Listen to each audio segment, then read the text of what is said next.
पगोली मारे सैया हमारे नथुनिया पगोली मारे। नीलकमल सिंह का सुबह 6:30 बजे गाना आया। गाना आते पवन खेसारी के गाने के पीछे छोड़ दिया, जिस गाने का बोल है नथुनिये पे गोली मारे। जी हाँ दोस्तों, नथुनिया पे गोली मारे। दोस्तों इस वीडियो को स्टार्ट करने से पहले जान लीजिए, मेरा नाम है रेहान राज, आप देख रहे हैं डोली न्यूज भोजपुरी। दोस्तों भोजपुरी के ट्रेंडिंग स्टार नीलकमल सिंह का सुबह 6:30 बजे गाना आया, जिस गाने का बोले नथुनिये पे गोली मारे। दोस्तों ये गाना आज सुबह टी सीरीज हमारे भोजपुरी से आज सुबह 6:30 बजे आया। इस गाने के बारे में बात कर ली जाए तो दोस्तों इस गाने के गाए हुए नीलकमल सिंह जी या नीलकमल सिंह जी के साथ में शिल्पी राज जी। जी हाँ दोस्तों, शिल्पी राज जी या नीलकमल सिंह जी इस गाने के गाए हुए।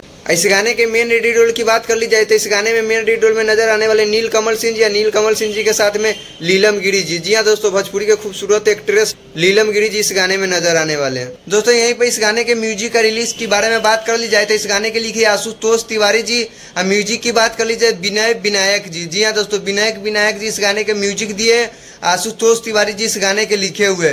तो दोस्तों आप लोग गाना नहीं सुने तो जाकर गाना सुनिए। दोस्तों गाना बहुत अच्छे। दोस्तों इस गाने में रंगदारी भी आपको देखने के लिए मिलेगा, क्वालिटी भी देखने के लिए मिलेगा, हर चीज इस गाने का अच्छा है। दोस्तों ये गाना देखोगे तो एकदम एक्शन वाला गाना है, आपको इसमें मार धार सब कुछ मिलेगा ये गाना में। दोस्तों ये गाना आते मात्र 9 घंटा में 25 लाख से भी लोग इस गाने को देखे हुए। तो दोस्तों आप लोग नहीं देखो तो फटाफट जाकर इस गाने को सुनिए और सुन के कमेंट कीजिएगा कि आप लोग का गाना कैसा लगा। दोस्तों पवन सिंह का भी या खेसारी लाल का भी गाना आया था कल, मगर वो दोनों का गाना अभी 2 मिलियन भी नहीं पूरा। मगर नीलकमल सिंह के बारे में बात कर ली जाए तो नीलकमल सिंह का आज सुबह दोस्तों गाना आते ट्रेंडिंग में।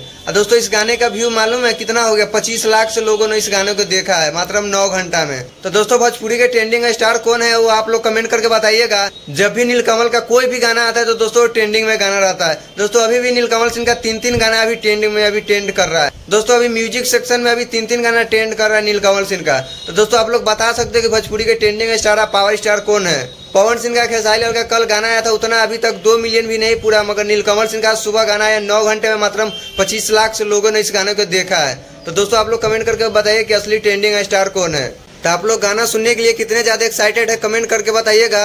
अभी तक ले आप लोग ये गाना नहीं सुने तो जाकर फटाफट सुनिए। टी सीरीज हमार भोजपुरी पर गाना आया, सुन के कमेंट कीजिए कि आप लोग का गाना कैसा लगा। तो चलिए दोस्तों आप लोग के अपडेट कैसा लगा? अपडेट अच्छा लगा तो फेसबुक पेज को फॉलो कर लीजिएगा, यूट्यूब पर देखोगे तो यूट्यूब चैनल को सब्सक्राइब कर लीजिएगा। इस वीडियो को देखने के लिए बहुत बहुत धन्यवाद।